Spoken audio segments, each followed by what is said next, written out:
Rider OP, सलोनी जायसवाल, राहुल सिंह, रोशन कुमार, सन्नी सिंह, रीचा आर्या, सबको good evening. आप लोग को भी गुड इवनिंग। राम उद्देश्या एमपी से हूं मैं। चलिए ठीक है, आ जाइए। अब देखिए, जहां तक हमें याद है कल तो हम ही आपको पढ़ाए थे, और कल के सेशन में जो है क्या हुआ जी, काहे हल्ला कर रहे हैं, क्या दिक्कत है? झगड़ा कर लीजिए, झोटम झोटा कर लीजिए, सब देखेगा भी। एकदम चचियाती है बिल्ली की तरह दोनों। चलिए सुनिएगा। आप आपको अनुच्छेद 222 बता रहे थे ना,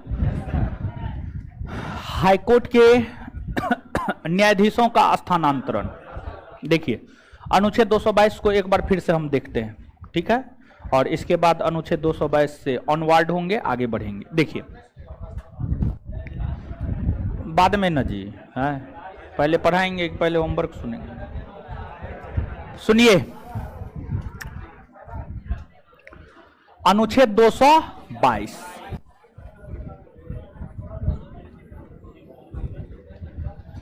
अनुच्छेद 222 यह एक उच्च न्यायालय से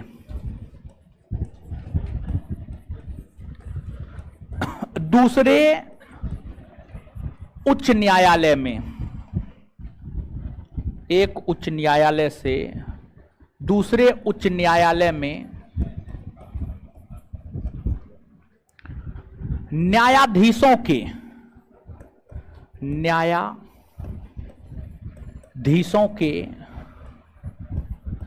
स्थानांतरण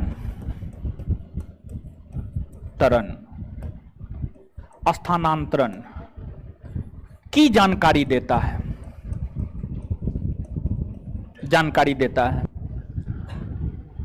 यानी पटना हाईकोर्ट के न्यायाधीश को इलाहाबाद हाईकोर्ट के न्यायाधीश को बंगलुरु हाईकोर्ट के न्यायाधीश को कोलकाता हाईकोर्ट जो स्थानांतरित किया जाता है, इस विषय में जानकारी हमें भारतीय संविधान का अनुच्छेद 222 देता है। और ये जो न्यायाधीशों का स्थानांतरण होता है, न्यायाधीशों का स्थानांतरण एक न्यायालय से दूसरे न्यायालय में कौन करता है? तो एक न्यायालय से दूसरे न्यायालय में ये स्थानांतरण भारत के राष्ट्रपति करते हैं। क्या राष्ट्रपति अपनी मर्जी से करता है? ना, एकदम नहीं। राष्ट्रपति अपनी मर्जी से नहीं करता है। इसमें कई लोगों का सलाह आवश्यक होता है।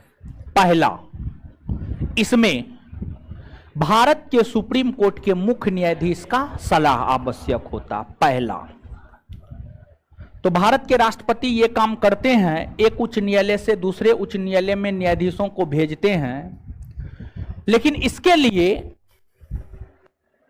भारत के राष्ट्रपति सुप्रीम कोर्ट के मुख्य न्यायाधीश, सुप्रीम कोर्ट के मुख्य न्यायाधीश से सलाह करता है। सुप्रीम कोर्ट के मुख्य न्यायाधीश से सलाह करता है, परामर्श करता है। दूसरा, जिस राज्य के हाईकोर्ट के न्यायाधीशों को ट्रांसफर करना है, उस हाईकोर्ट के मुख्य न्यायाधीश से सलाह करता है। उस राज्य के हाईकोर्ट के मुख्य न्यायाधीश से सलाह करता है। तीसरा, जिस राज्य के हाईकोर्ट में भेजा जाना होता है, उस राज्य के हाईकोर्ट के मुख्य न्यायाधीश से भी सलाह करता है। मतलब, अगर पटना हाईकोर्ट के किसी न्यायाधीश को इलाहाबाद हाईकोर्ट स्थानांतरित करना है, तो यह काम द्रौपदी मुर्मू करेंगी। और द्रौपदी मुर्मू भारत के सुप्रीम कोर्ट के मुख्य न्यायाधीश यूयू ललित से सलाह और परामर्श लेंगे, और फिर पटना हाईकोर्ट के मुख्य न्यायाधीश से भी सलाह और परामर्श लेंगे, तथा इलाहाबाद हाईकोर्ट के मुख्य न्यायाधीश से भी सलाह और परामर्श लेंगे। तो भारत के राष्ट्रपति किसी एक उच्च न्यायालय के न्यायाधीश को दूसरे उच्च न्यायालय में भेजने हेतु भारत के सुप्रीम कोर्ट के मुख्य न्यायाधीश, जिस राज्य के हाईकोर्ट के न्यायाधीश को स्थानांतरित करना है उस हाईकोर्ट के मुख्य न्यायाधीश, और जिस राज्य के हाईकोर्ट में भेजा जाना है उस राज्य के हाईकोर्ट के मुख्य न्यायाधीश, इन सभी से सलाह और परामर्श करता है, तब स्थानांतरित की प्रक्रिया पूरी होती है। अदरवाइज स्थानांतरण की प्रक्रिया पूरी नहीं होती है। तो लिखाए हैं भारतीय संविधान का अनुच्छेद 222 कहता है कि भारत के राष्ट्रपति हाईकोर्ट के न्यायाधीश को एक उच्च न्यायालय से दूसरे उच्च न्यायालय में स्थानांतरित करता है। Full stop. उसी में कंटिन्यू होइएगा। यह स्थानांतरण राष्ट्रपति निम्न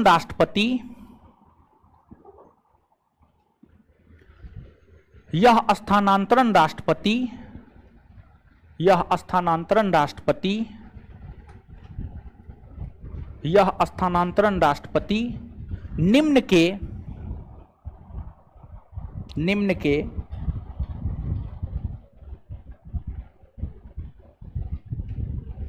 सलाह एवं सहयोग से करता है।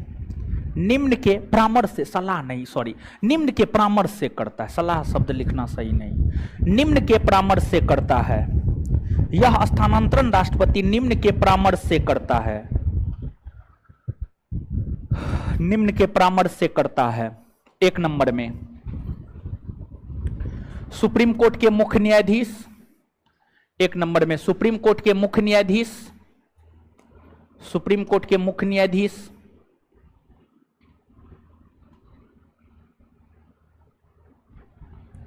दो नंबर में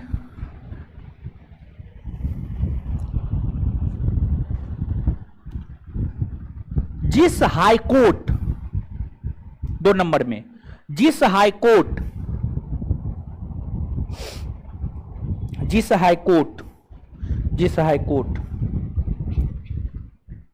के न्यायाधीश, जिस हाईकोर्ट के न्यायाधीश का स्थानांतरण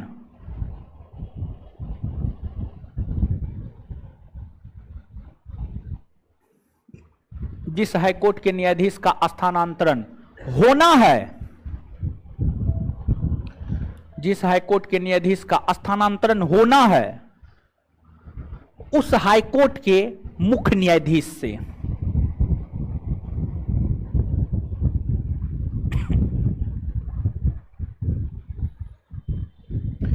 जिस हाईकोर्ट के न्यायाधीश का स्थानांतरण होना है उस हाईकोर्ट के मुख्य न्यायाधीश से।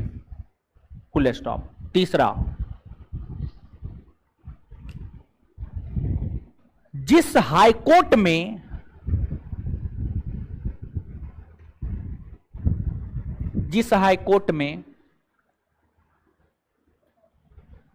न्यायाधीश को भेजा जाना है, जिस हाईकोर्ट में न्यायाधीश को भेजा जाना है, जिस हाईकोर्ट में न्यायाधीश को भेजा जाना है, उस हाईकोर्ट के मुख्य न्यायाधीश से, उस हाईकोर्ट के मुख्य न्यायाधीश से,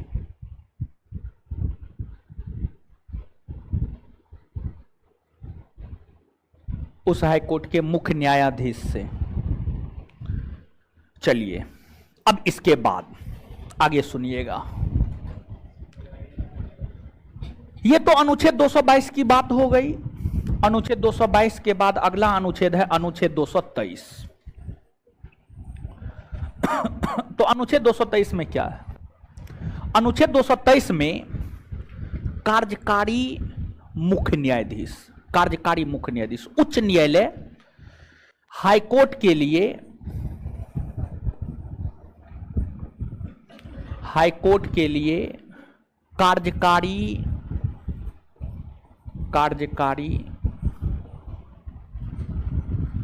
मुख्य न्यायाधीश,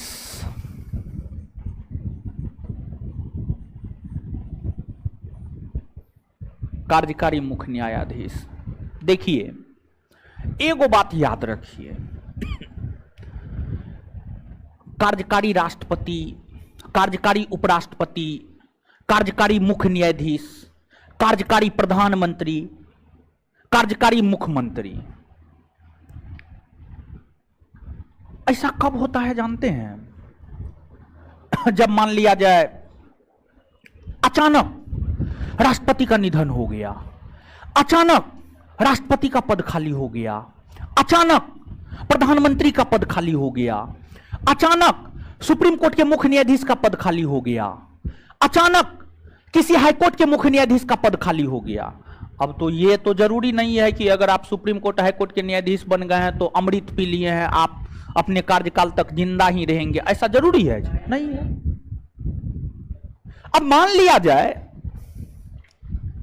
कि पटना हाईकोर्ट के मुख्य न्यायाधीश अपने पद पर हैं, अपने कार्यों का निर्वहन कर रहे हैं, अचानक दिल का दौरा पड़ गया और उनका देहांत हो गया। जैसे आज के डेट में तो दिल का दौरा बहुत ज्यादा पड़ रहा है। स्वस्थ आदमी कब टपक जाते हैं कहना मुश्किल है, कौन कब चला जाएगा कहना मुश्किल है, समझ गए? तो अगर हाईकोर्ट के, अगर हाईकोर्ट के उच्च न्यायालय के मुख्य न्यायाधीश, उच्च न्यायालय के मुख्य न्यायाधीश, देखिए उच्च न्यायालय जैसे सुप्रीम कोर्ट में एगो मुख्य न्यायाधीश होता है तथा कुछ अन्य न्यायाधीश होते हैं, वैसे ही हाईकोर्ट में एगो मुख्य न्यायाधीश होता है तथा कुछ अन्य न्यायाधीश होता है। किसी भी कारणवश, चाहे पद पर मृत्यु हो जाए, बीमार पड़ जाए, अनुपस्थित रहे, किसी भी कारणवश अगर किसी हाईकोर्ट के मुख्य न्यायाधीश का पद रिक्त होता है, किसी भी कारणवश अगर किसी हाईकोर्ट के मुख्य न्यायाधीश का पद रिक्त होता है, तो इस स्थिति में उस हाईकोर्ट के लिए कार्यकारी मुख्य न्यायाधीश की नियुक्ति की जाती है और हाईकोर्ट के लिए कार्यकारी मुख्य न्यायाधीश की नियुक्ति भारत के राष्ट्रपति करते हैं, भारत के राष्ट्रपति करते हैं, भारत के राष्ट्रपति करते हैं। इसके बाद अगला अनुच्छेद है अनुच्छेद 224। अनुच्छेद 224 इसमें हाईकोर्ट के लिए अपर न्यायाधीश, हाईकोर्ट के लिए अपर न्यायाधीश,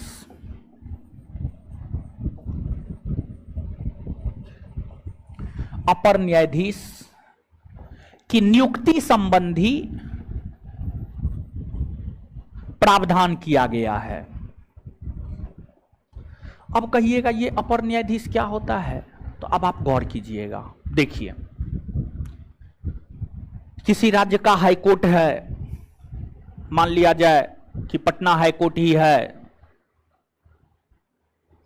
और पटना हाईकोर्ट में बहुत सारा केस पेंडिंग है, बहुत सारा केस पेंडिंग है।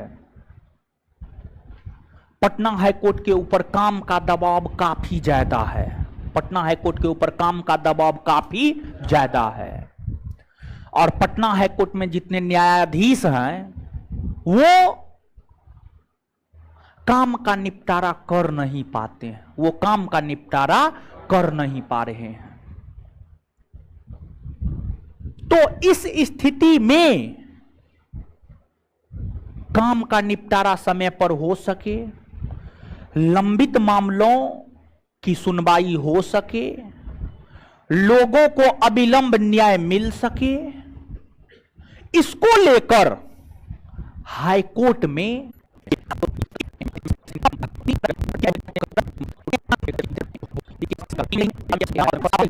जो ऑफिस में इंक्वायरी हो गया, एडमिशन हो गया, ये सब सपोर्टिंग मेंबर ही करते हैं। तो कोर्ट में न्यायालय में न्यायाधीश का होना तो जरूरी है ही है। अभी जो लड़का ऑनलाइन करवाने आए थे हमसे, वो कहाँ है? ऑनलाइन करवा के भाग गए, भाग गया वो। बताइए, ऑनलाइन उसका हम करवा दिए थे, कहाँ गया वो? भाग गया लगता है। हाँ, भाग गया होगा, समझे। बड़ी दिक्कत है, लेकिन ये ऑनलाइन ऑफलाइन के चक्कर में जो है ना, विद्यार्थी पढ़ता न है, बीच में फंस के रह जाता है, समझे। देखिए, कभी भी जो है ना, देखिए, 2 नाव की सवारी कीजिएगा ना, असफलता तय है, गिरना तय है। कभी भी एक नाव की सवारी कीजिए। ऑनलाइन करना है ऑनलाइन करना, ऑफलाइन करना ऑफलाइन करना है। देखिए, अगर दोनों दिमाग में रहता है ना, तो क्या होता है, थोड़ा सा भी अगर कुछ हुआ, थोड़ा सा मन उचट गया, तो सोच लेते हैं ऑनलाइन है ना, कर लेंगे ना, लाइव कर लेंगे, लाइव ने तो रिकॉर्डेड कर लेंगे, और वो चीज नहीं हो पाता है। जो रह गया वो रह गया, समझे, नहीं हो पाता है वो। तो एकदम 2 नाव की सवारी नहीं कीजिए। आपको ऑनलाइन करना है, आप ऑनलाइन कीजिए, आपको ऑफलाइन करना है, ऑफलाइन कीजिए, समझे। इस चीज को हम चाह रहे हैं संस्थान में भी सख्ती से लागू करें। आपको ऑनलाइन करना, ऑनलाइन एडमिशन लेकर के अपना कीजिए, ऑफलाइन करना, ऑफलाइन। दोनों ऑप्शन देना जो है ना, बेवकूफी है। लोग दे रहा है, इसी वजह से हमारा भी देना मजबूरी है, लेकिन जानते हैं इसमें विद्यार्थी का घाटा हो जाता है, समझे। दोनों की सवारी करता है, ना इधर का रहता है ना उधर का। ठीक है, चलिए आइए अब यहां देखिए, समझिएगा। तो हाईकोर्ट में न्यायाधीश का होना एकदम जरूरी है। न्यायाधीश तो होते ही हैं। न्यायाधीश के अलावे हाईकोर्ट में अन्य अधिकारी और कर्मचारी भी होते हैं। तो न्यायाधीश के अलावे जो हाईकोर्ट में अन्य अधिकारी और कर्मचारी होते हैं, अन्य अधिकारी कर्मचारी जो होते हैं, उसके विषय में जानकारी अनुच्छेद 229 प्रदान करता है। और ये जो हाईकोर्ट में अधिकारी और कर्मचारी होते हैं, इनकी नियुक्ति करने का अधिकार हाईकोर्ट के मुख्य न्यायाधीश को होता है। कुछ ऐसे विभाग हैं जहां पर हाईकोर्ट का भी वैकेंसी आता है, जैसे हाईकोर्ट का वैकेंसी आया हुआ है ना, हाईकोर्ट का वैकेंसी आया हुआ है, ठीक है। तो वैकेंसी भी आता है।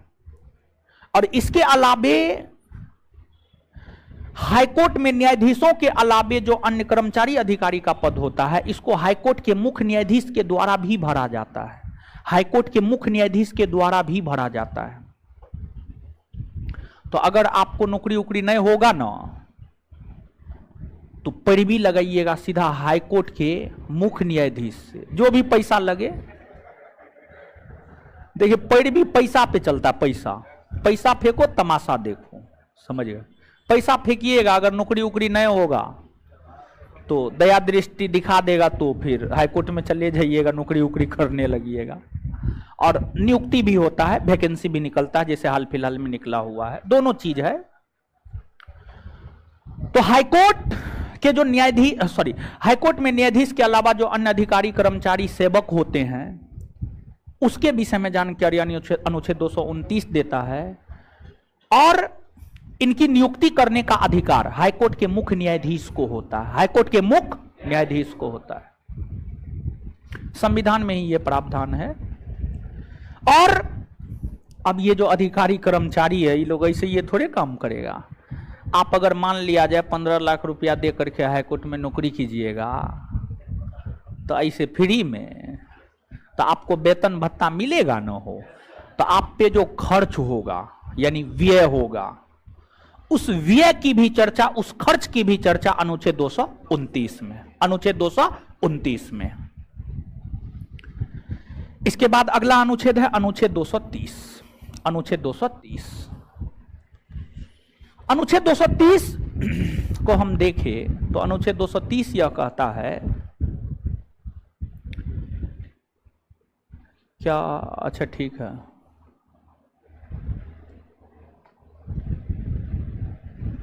क्या बोला है वो, इशारा कितना किया है, 3 को थोड़े हुआ, पागल है, हैं? है? ओ चलिए ठीक है, अब आगे आइएगा।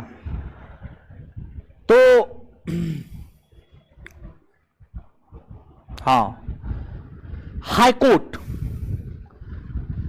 हाईकोर्ट का अधिकार क्षेत्र, हाईकोर्ट का अधिकार क्षेत्र, अधिकार क्षेत्र केंद्र शासित प्रदेशों में होता है कि नहीं होता है, ये बात आप हमको बताइए। हाय हे भगवान, आप लोग कुछ नहीं समझते हैं हो।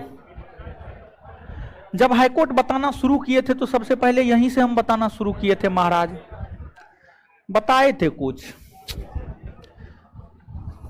कॉपी पलट उलट के नहीं पढ़ते हैं। फटा लाइए, तो फटा लाइए। चलिए पहले अब पीटेंगे, उसके बाद अब कुछ,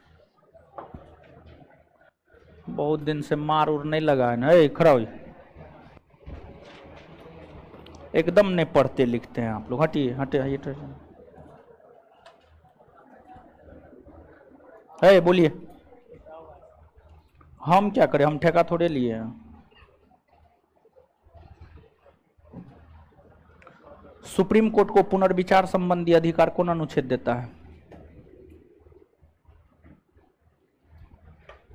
कॉपी में लिखा हुआ है, याद के रखेगा, हम रखेंगे याद, ऐसे आप लोग नहीं पढ़िएगा। ये हीरो खड़ा हो जाइए, दीजिए कॉपी दीजिए, आप ही कॉपी से पूछेंगे, आपके कॉपी में जो है वही पूछेंगे। दीजिए ना जी जल्दी, है तरी हाथ हटाइए, हीरो हाथ हटाइए ना। बड़ी बुरा हाल है, बाप रे, कैसे होगा, बोलिए।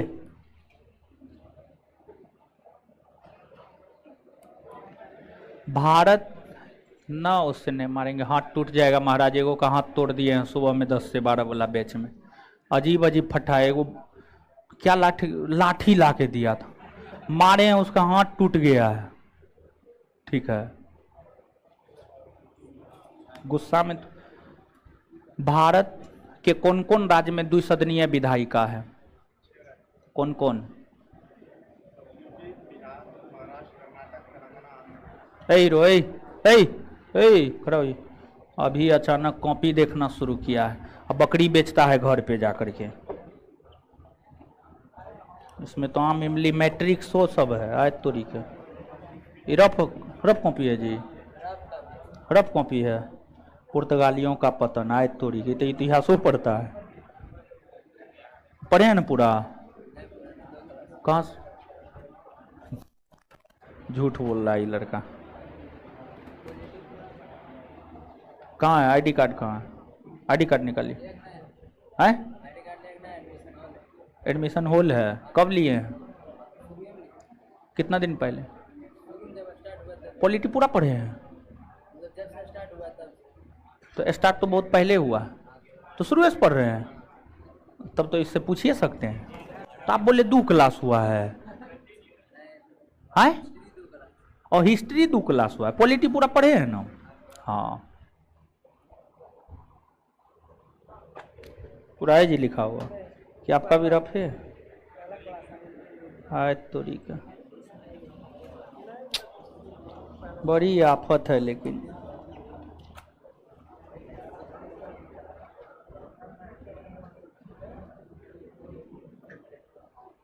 विधान परिषद में एगो सभापति एगो उपसभापति होगा, कौन अनुच्छेद कहता है? विधान परिषद में एगो सभापति एगो उपसभापति होगा, कौन अनुच्छेद कहता है? 182। शुरू से पढ़े हैं महाराज, हाथ तोड़ देंगे हम। है खड़ा हो जाइए, दीजिए कॉपी दीजिए, पकड़िए कॉपी बढ़िया से कीजिए।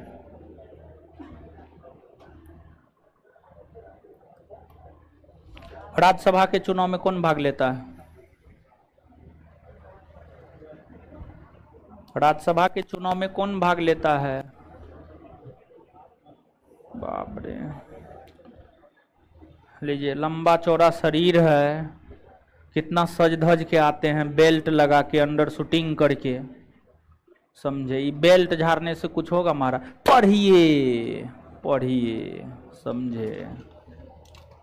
बड़ी आफत है। कल पीछे वाला बच्चा को पूछे थे, कल आप लोग से पूछे थे ना पीछे में। हाँ, खड़ा हो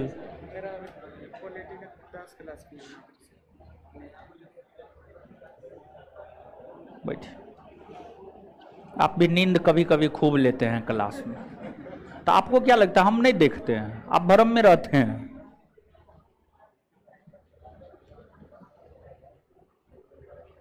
बोलिए।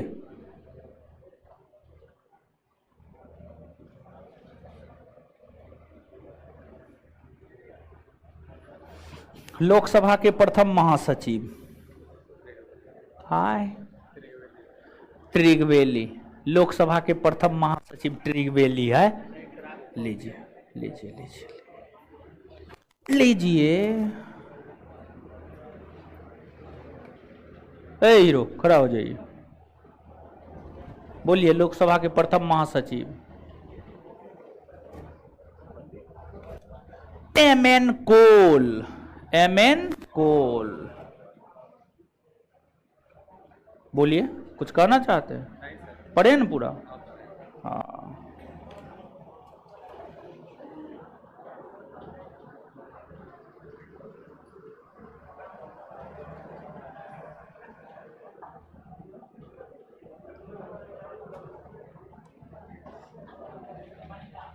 नई अखिल भारतीय सेवा सृजित कौन करता है?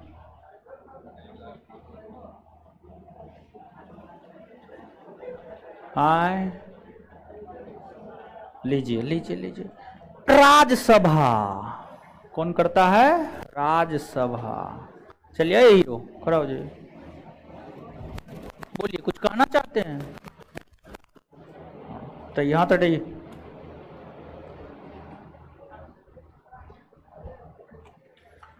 प्रधानमंत्री को हटाने के लिए कौन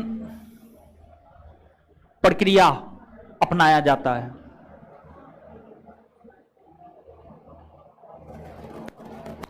अविश्वास प्रस्ताव।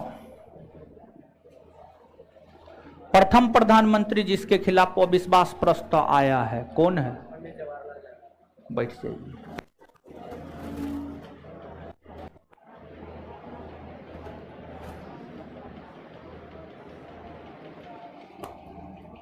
खड़ा हो जाइए।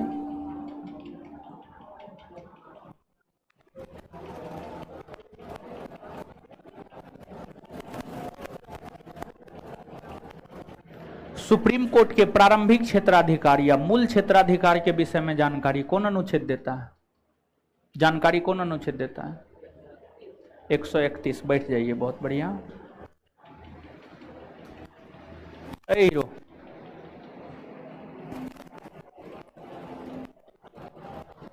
है जी, पढ़े न पूरा?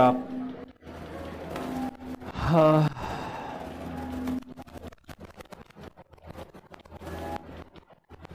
उपराष्ट्रपति को पद से हटाने की प्रक्रिया की शुरुआत कौन सदन में होती है?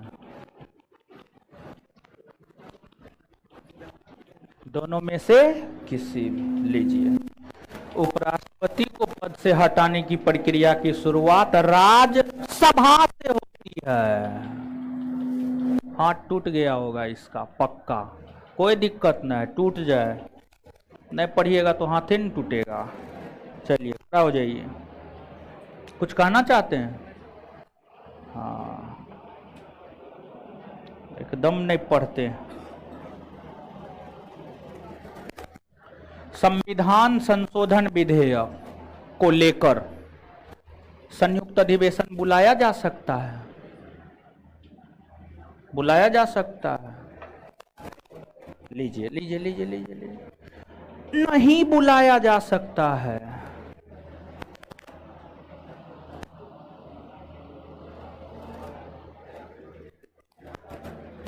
पढ़े न पूरा। अगर लोकसभा का अध्यक्ष और उपाध्यक्ष ना हो तो संयुक्त अधिवेशन की अध्यक्षता कौन करेगा?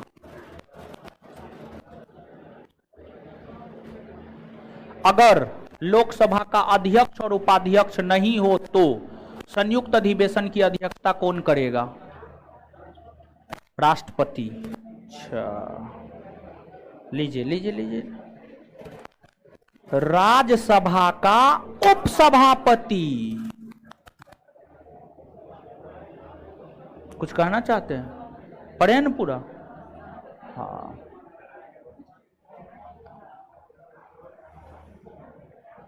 भारत का एक सुप्रीम कोर्ट होगा, कौन अनुच्छेद कहता है? हाय, कितना आसान क्वेश्चन है बताइए। कौन अनुच्छेद कहता है? 124। 100 है, उधर चलिए ना, मारेंगे। हाँ, तोड़ देंगे हम।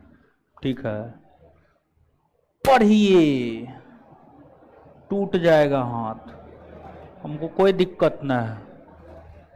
जब पढ़ाते हैं तो पढ़ाते हैं, समझाते हैं, लिखाते हैं, याद करवाते हैं, लेकिन इसके बावजूद जो है आप लोग, खड़ा होइए, कुछ कहना है? नहीं ना, पूरा पढ़े हैं ना? हाँ,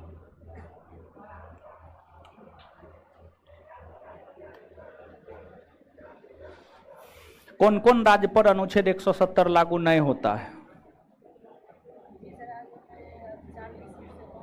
हाँ, तो राज्य का नाम बोलिए ना, राज्य का नाम बोलिए ना महाराज। हाँ हाँ, मिजोरम में, मिजोरम मारेंगे हम। 40 वाला भी गलती है बोले थे, छोड़ दिए। हीरो खड़ा होइए। हाँ, साइड तो होना ही है। बोलिए, भारत के प्रथम राष्ट्रपति कौन बना है?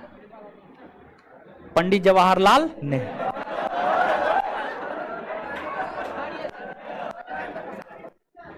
प्रथम प्रधानमंत्री, प्रथम उपराष्ट्रपति, प्रथम उपराष्ट्रपति सरदार वल्लभ भाई पटेल। बताइए, आपका हाथ पैर दुन्नू तोड़ देंगे हम। ठीक है, ये आसान आसान क्वेश्चन नहीं बताते हैं।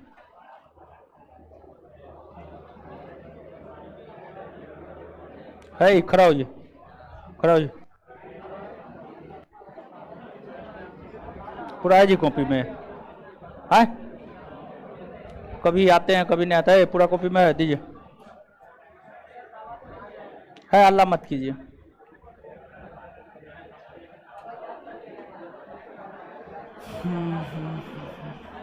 राज्यपाल को क्षमादान का अधिकार कौन अनुच्छेद देता है? हैं? क्या बोल रहे हैं? अरे क्या बोल रहे हैं? 168, 118। राज्यपाल को क्षमादान का अधिकार कौन अनुच्छेद देता है?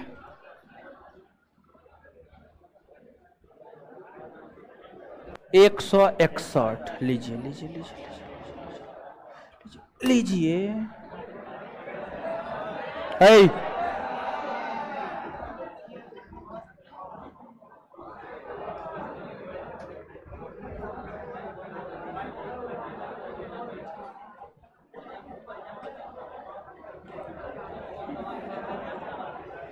मुख्यमंत्री अपना त्यागपत्र किसको देता है? हाँ, मुख्यमंत्री अपना त्यागपत्र किसको देता है? अरे बोलिए ना। आए,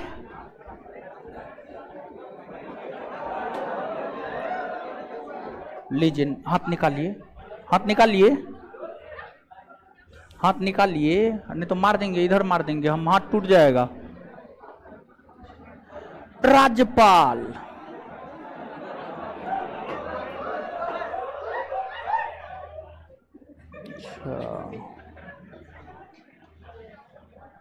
कहाँ कल्ला है? वो लड़का हल्ला किया है, ये लड़का मुंह छुपा रहा है।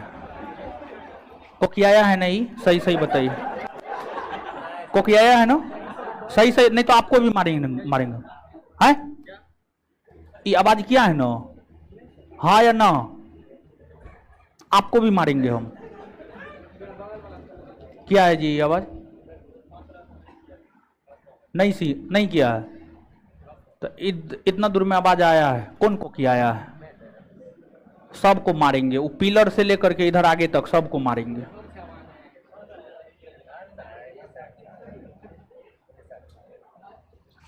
एक तरफ से हम मारना शुरू करेंगे तभी कुछ होगा, तभी कुछ होगा।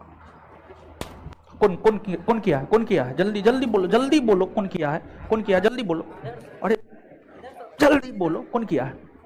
क्या आवाज किया है? क्या आवाज किया है? क्या को किया है? क्या बोला है? क्या बोला है? जल्दी बोलो, नहीं तो सबको एक तरफ से पीट देंगे, सबको एक तरफ से पीट देंगे। क्या को किया है? क्या को किया है? क्या को किया है? क्या धर्मशाला है? धर्मशाला है जी, धर्मशाला है। हीरो बनता है।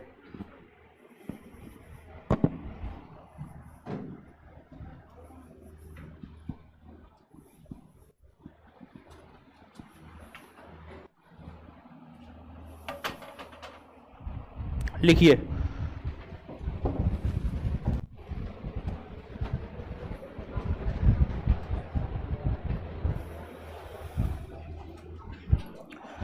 कहां तक लिखा है?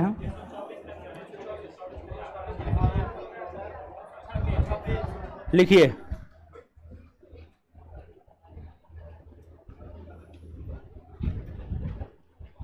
अनुच्छेद 226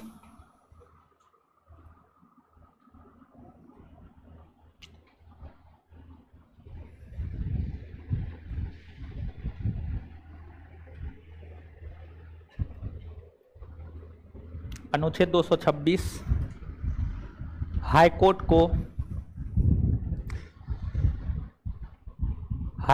को रीट जारी करने का अधिकार देता है।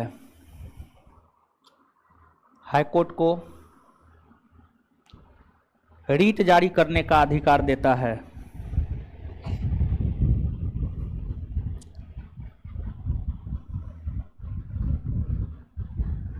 Full stop.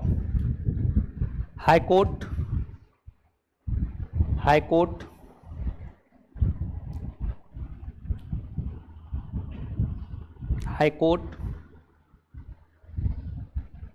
नागरिकों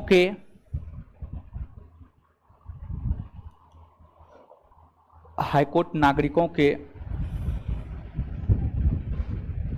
मौलिक अधिकार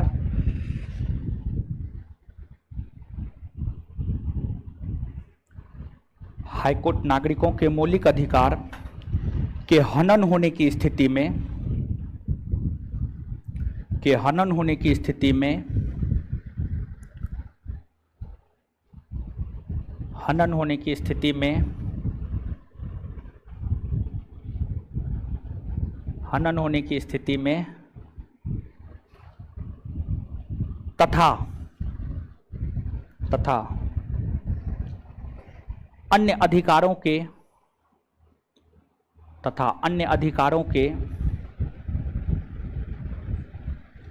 तथा अन्य अधिकारों के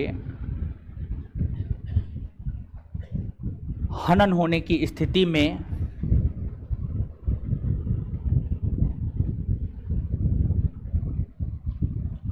की स्थिति में भी रीट जारी कर सकता है। आगे हेडिंग मारिएगा, अनुच्छेद 227 अनुच्छेद 227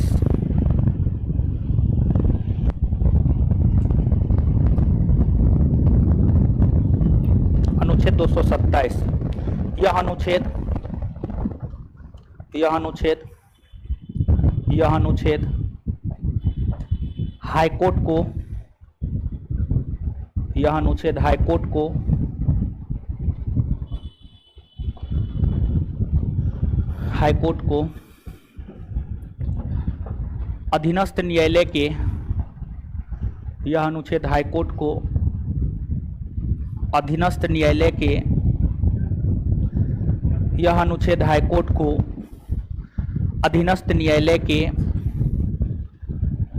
हाईकोर्ट को अधीनस्थ न्यायालय के अधीनस्थ न्यायालय के अधीक्षण का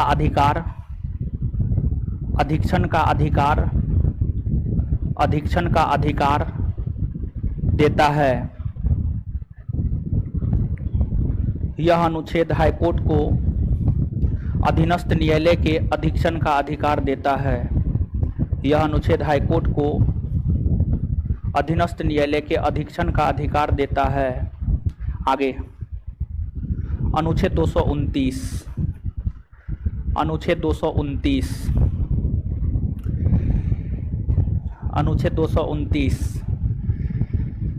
लिखिएगा।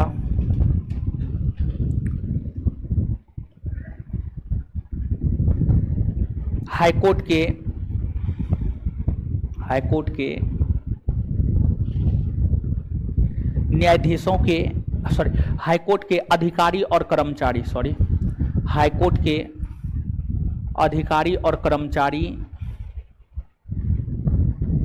के अधिकारी और कर्मचारी के नियुक्ति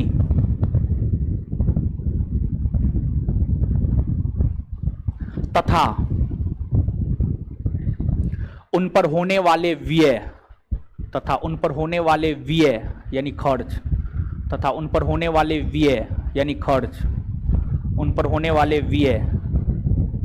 की जानकारी देता है।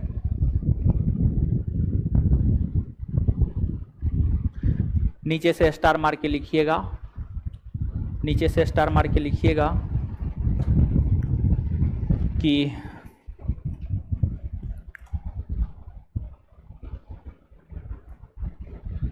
हाईकोर्ट के अधिकारी और कर्मचारी की नियुक्ति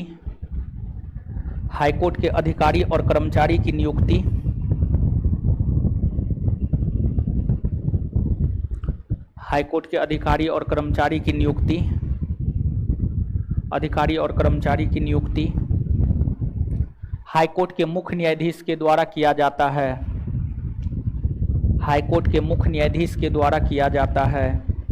हाईकोर्ट के कर्मचारी और अधिकारी की नियुक्ति हाईकोर्ट के मुख्य न्यायाधीश के द्वारा किया जाता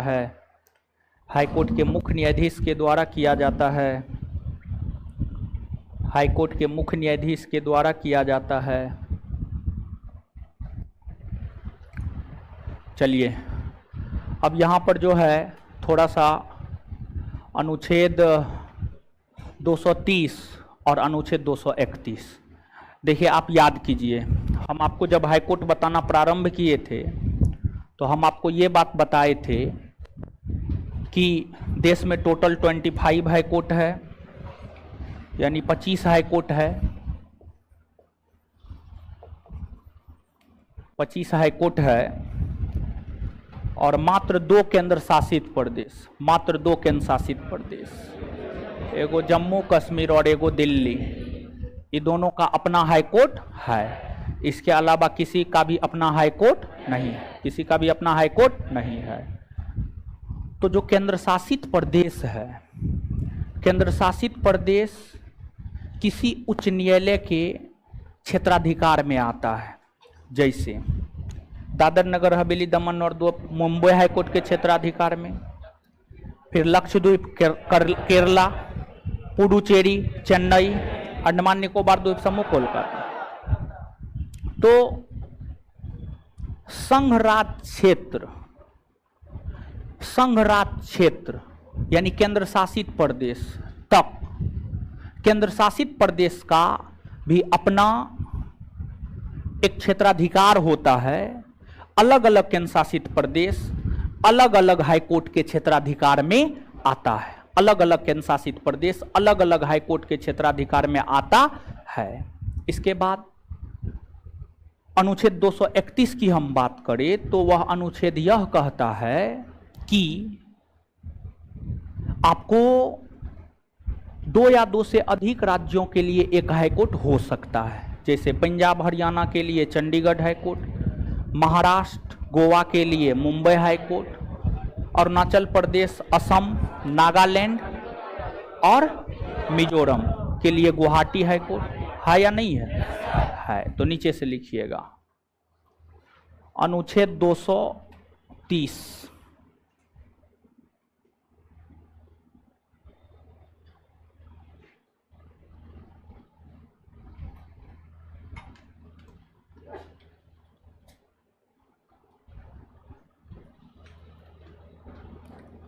लिखिएगा।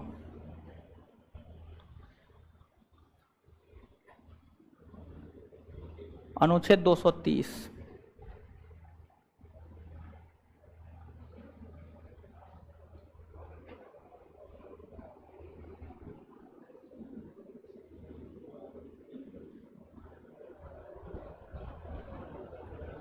उच्च न्यायालयों के अधिकारिता का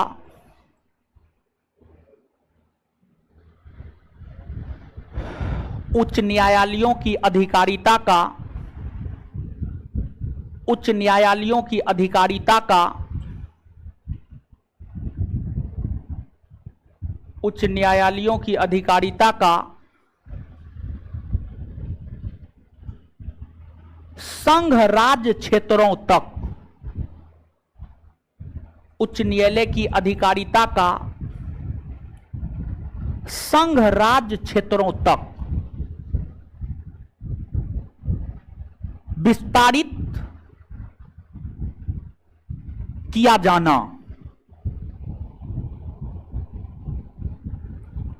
उच्च न्यायालय की अधिकारिता का संघ राज्य क्षेत्रों तक विस्तारित किया जाना मतलब हाईकोर्ट जो है ना अपने नजदीक के केंद्र शासित प्रदेश या संघ राज्य क्षेत्र, केंद्र शासित प्रदेश का ये संघ राज्य क्षेत्र, देखिए दोनों में अंतर है, ऐसा नहीं कि अंतर नहीं है, दोनों में अंतर है। कभी बताए हैं आप लोग को?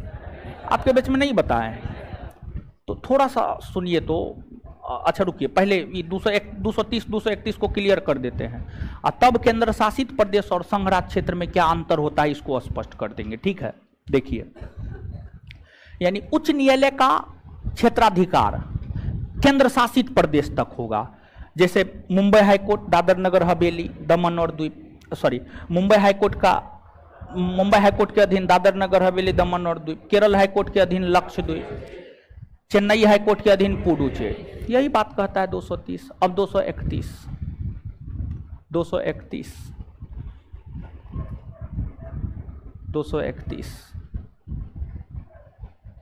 2 या 2 से अधिक राज्यों के लिए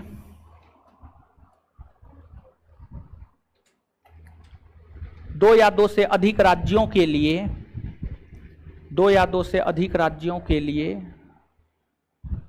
दो या दो से अधिक राज्यों के लिए एक उच्च न्यायालय हो सकता है। 2 या 2 से अधिक राज्यों के लिए एक उच्च न्यायालय हो सकता है।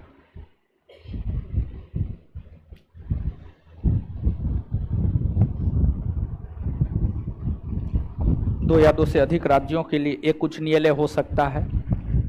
जैसे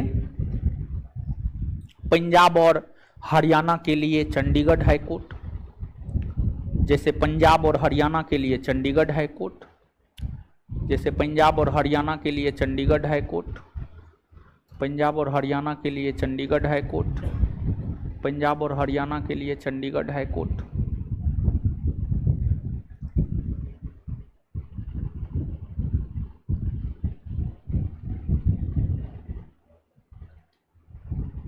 चंडीगढ़ हाईकोर्ट। चलिए अब और भी कुछ चीज को समझना है हाईकोर्ट में, लेकिन यहां पर जो है ना थोड़ा सा हम आपको केंद्र शासित प्रदेश और संघ राज्य क्षेत्र में थोड़ा सा अंतर स्पष्ट करते हैं, इसको गौर कीजिएगा थोड़ा सा।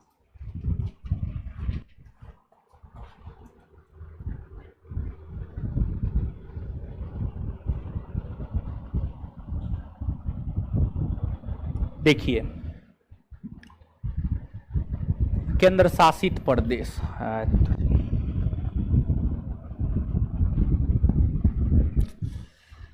केंद्र शासित प्रदेश,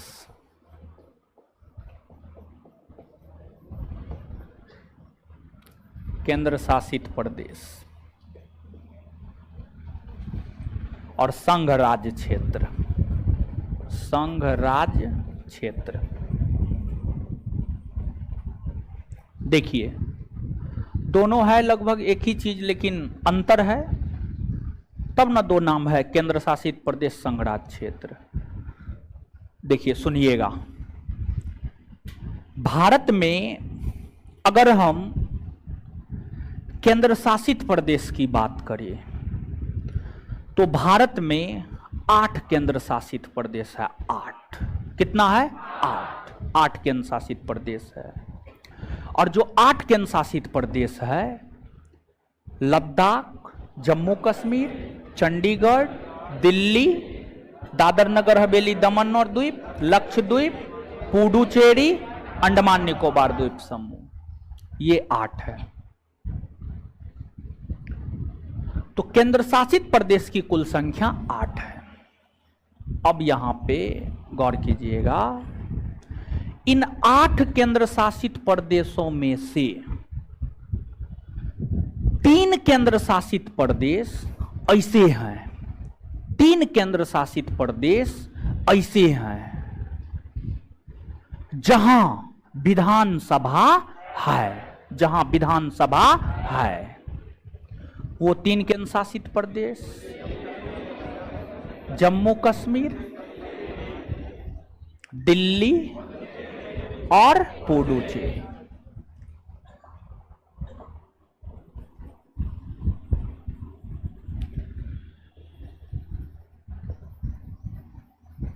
ठीक है, ये 3 गो है जहां पर आपको विधानसभा है, जहां पर विधानसभा है।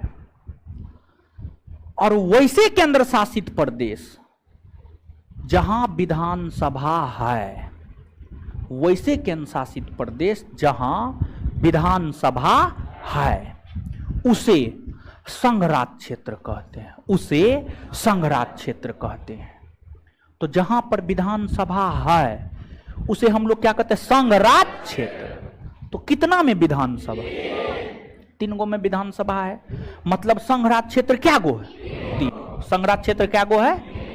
3 गो है। संघ राज्य क्षेत्र 3 गो है। तो जो 3 गो संघ राज्य क्षेत्र है, जम्मू, दिल्ली और पुडुचेरी।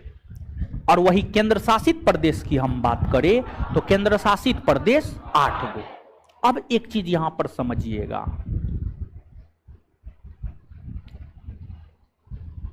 केंद्र शासित प्रदेश संघ राज्य क्षेत्र हो सकता है, लेकिन संघ राज्य, सॉरी उल्टा बोल दी, सॉरी उल्टा बोल दी, सुनिए, सॉरी, संघ राज्य क्षेत्र, संघ राज्य क्षेत्र केंद्र शासित प्रदेश हो सकता है, लेकिन केंद्र शासित प्रदेश संघ राज्य क्षेत्र नहीं हो सकता है। एक बार फिर से बोल रहे हैं, संघ राज्य क्षेत्र केंद्र शासित प्रदेश हो सकता है, लेकिन केंद्र शासित प्रदेश संघ राज्य क्षेत्र नहीं हो सकता। इसलिए हम हमेशा, आप देखिएगा, हम केंद्र शासित प्रदेश शब्द लाएंगे, हम संघ राज्य क्षेत्र शब्द नहीं लाते हैं, क्योंकि संघ राज्य क्षेत्र केंद्र शासित प्रदेश नहीं हो सकता, लेकिन केंद्र शासित प्रदेश संघ राज्य क्षेत्र हो सकता है। तो इसको आप याद रखिएगा, ठीक है। फिर उल्टा बोल दिए थे, अभी उल्टा बोल दिए, हाँ लास्ट टाइम उल्टा बोल दिए हैं।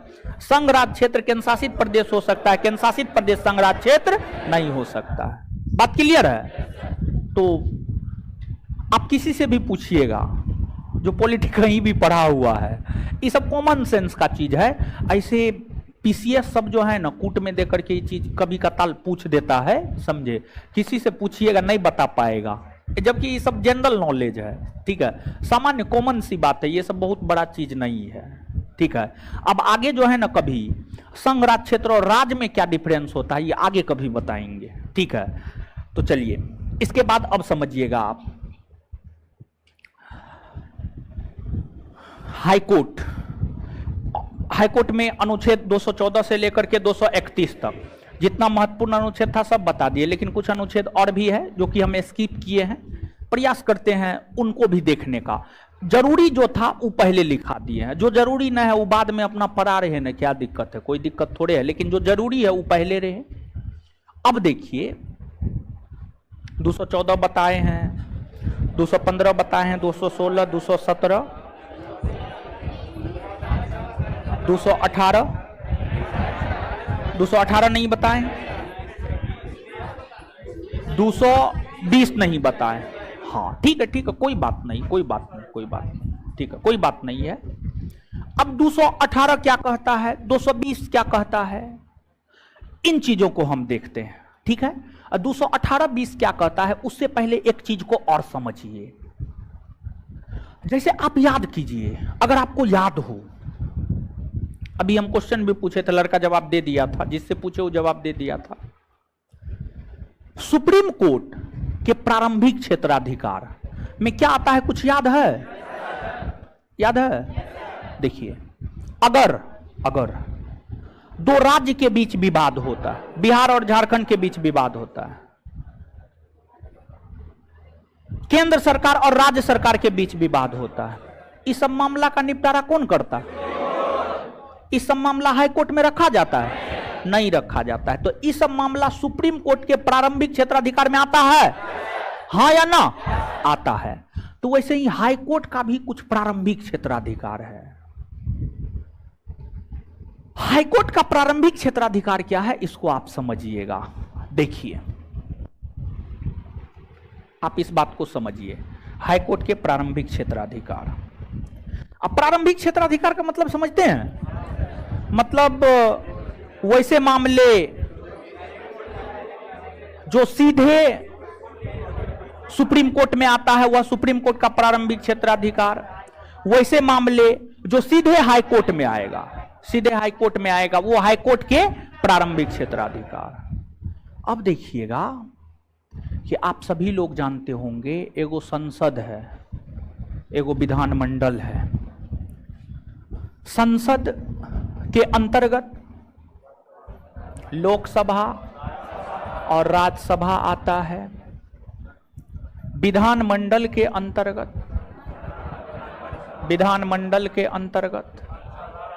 विधानसभा और विधान परिषद आता है। विधानसभा और विधान परिषद, अगर इस सब के चुनाव में विवाद होता है ना, मान लीजिए लोकसभा राज्यसभा के चुनाव में विवाद हो गया, विधानसभा विधान परिषद के चुनाव में विवाद हो गया, ये चुनाव विवाद सीधे तौर पर हाई कोर्ट में रखा जाता है। देखिए, जब कुछ भी होता है ना, एक चीज समझिए आप, हम यहां पर आज भी हम चर्चा किए हैं कि भारत की जो न्यायिक व्यवस्था है त्रिस्तरीय है, सबऑर्डिनेट कोर्ट है, हाई कोर्ट है, सुप्रीम कोर्ट है। कुछ भी होता है ना, तो सबसे पहले मामला सबऑर्डिनेट कोर्ट में जाता है।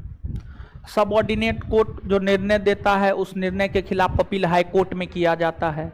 फिर हाई कोर्ट जो निर्णय देता है, उस निर्णय के खिलाफ अपील सुप्रीम कोर्ट में किया जाता है, सुप्रीम कोर्ट में।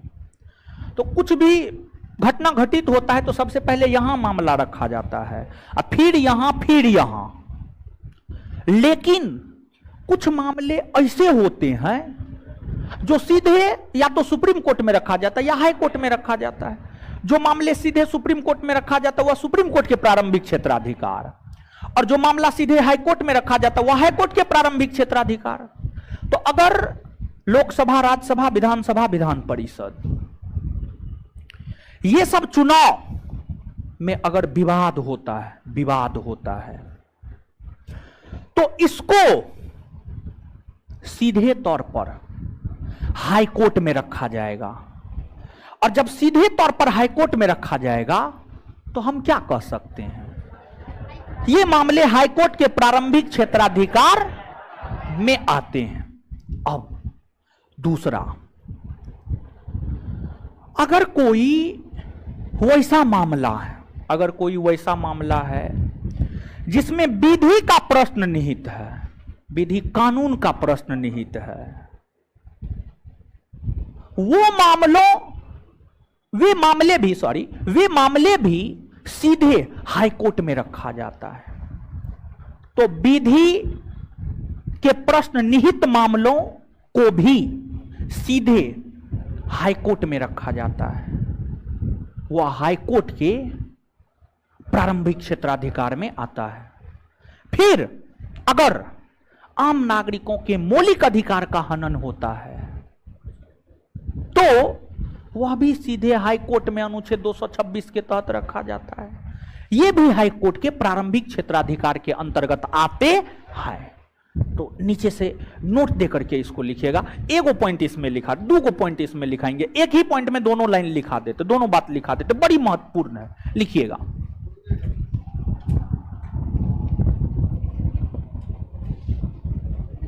लिखिएगा।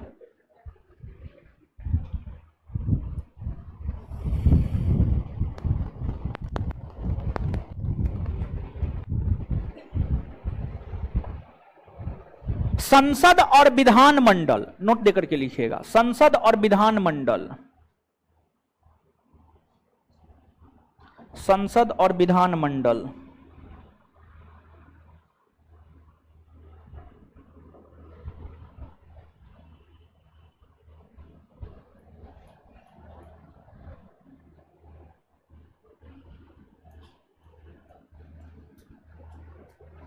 संसद और विधानमंडल, संसद और विधानमंडल के चुनाव में होने वाले विवाद, संसद और विधानमंडल के चुनाव में होने वाले विवाद, संसद और विधानमंडल के चुनाव में होने वाले विवाद का निपटारा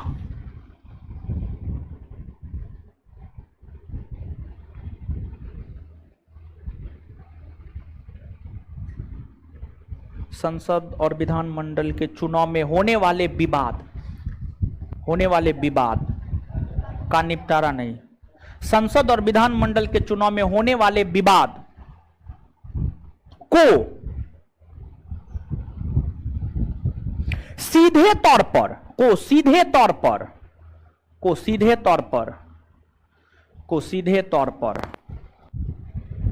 उच्च न्यायालय में रखा जाता है, को सीधे तौर पर उच्च न्यायालय में रखा जाता है, को सीधे तौर पर उच्च न्यायालय में रखा जाता है, को सीधे तौर पर उच्च न्यायालय में रखा जाता है, उच्च न्यायालय में रखा जाता है।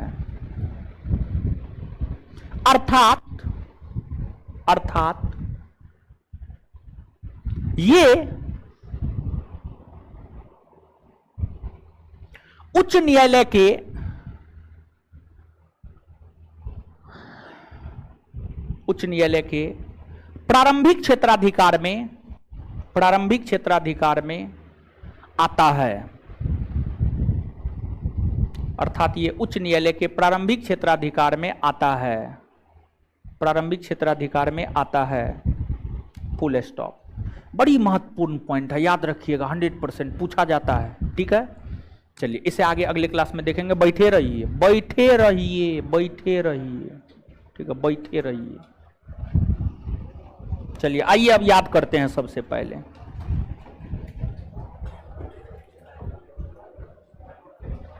चलिए आइए, एक उच्च न्यायालय के न्यायाधीश को दूसरे उच्च न्यायालय में स्थानांतरित कौन करता है?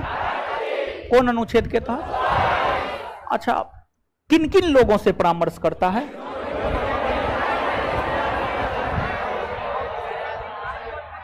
हाईकोर्ट के लिए कार्यकारी मुख्य न्यायाधीश की नियुक्ति कौन करता है? कौन अनुच्छेद के तहत? हाईकोर्ट के लिए अपर न्यायाधीश की नियुक्ति कौन करता है?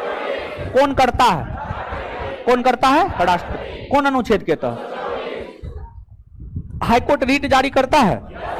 कौन अनुच्छेद के तहत? हाईकोर्ट को सबऑर्डिनेट कोर्ट के अधीक्षण का अधिकार होता है? हाँ या ना?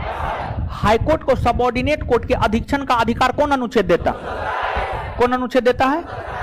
ये जो 227 वाला बात है, बात जानते हैं, विद्यार्थियों से बड़ी बेवकूफ होता है। ठीक है, फोन पे फोन कर रहा है, जबकि 5 बार फोन किया तो एक बार रिसीव करके जो है हम छोड़ दिए 30 सेकेंड के लिए, कि वो समझ जाए कि जो है क्लास में है, लेकिन फिर भी फोन पे फोन कर रहा है। बताइए अब इससे ज्यादा और क्या क्या है, मतलब कॉमन सेंस नाम का कोई चीजें नहीं है। ठीक है, महाबकलोल है, चलिए कोई बात नहीं है। महाबकलोल है तब तो मेरे पास आया है, बढ़िया होता तो मेरे पास थोड़े आता, समझे।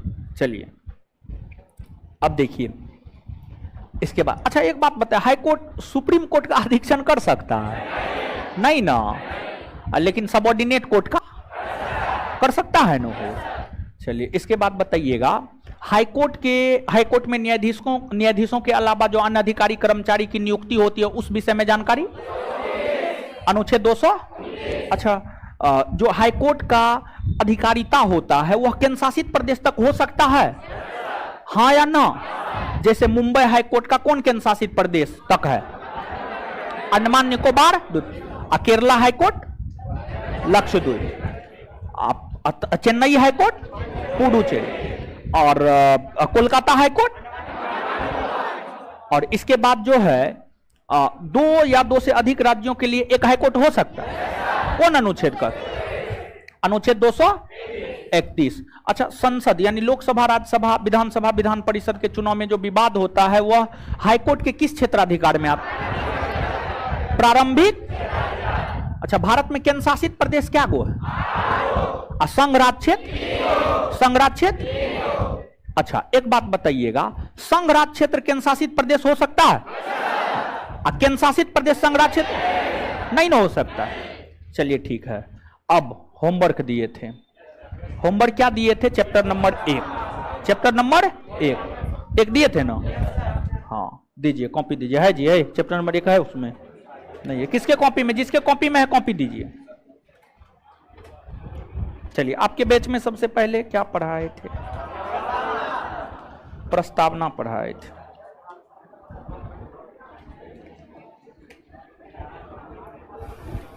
है, पढ़िए, है, उठिए, आप तो शुरू से हैं।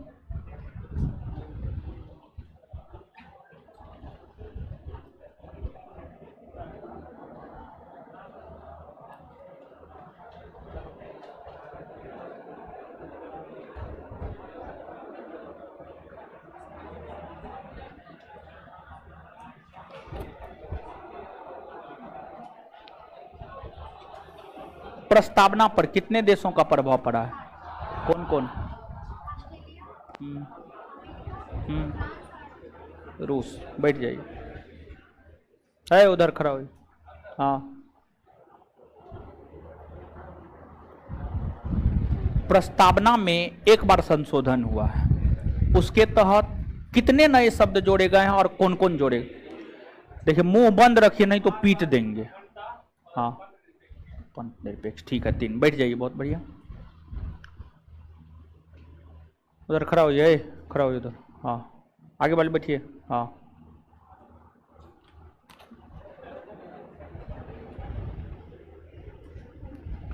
अच्छा, जो 5 गो शब्द है, पंथ निरपेक्ष, गणराज्य, उसको क्रमवार तरीका से बोलिए। जो 5 गो शब्द था उसको बोलिए। उसको याद रखने का ट्रिक क्या बता?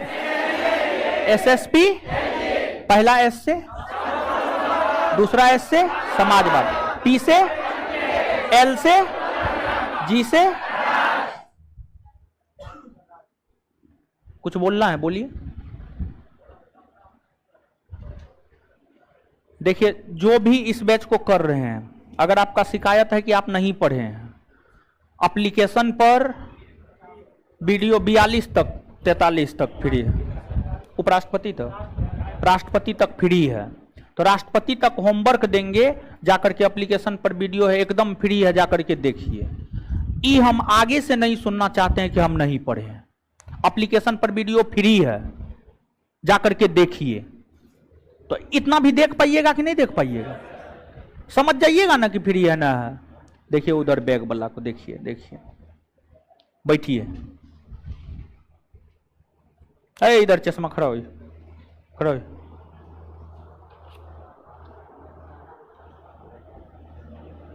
भारत में कैसा लोकतंत्र है? प्रत्यक्ष या अप्रत्यक्ष? है अप्रत्यक्ष?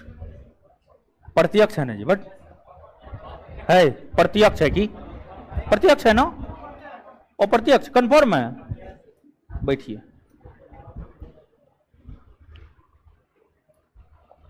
उधर चश्मा आप अपने बगल में खड़ा कीजिए, तो खड़ा हो जाइए। हाँ,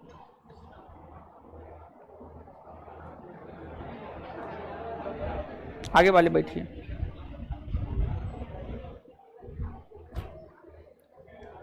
राज्य, राज्य क्या है? राज्य होने के लिए कौन से 4 तत्व की आवश्यकता? सरकार और संप्रभुता और 4 को बोल दिया। बैठ जाइए।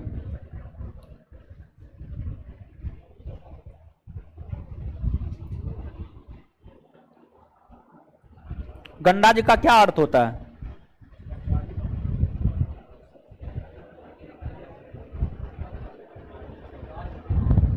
गणराज्य का क्या अर्थ है? जहां के राष्ट्राध्यक्ष निर्वाचित हो। जहां के राष्ट्राध्यक्ष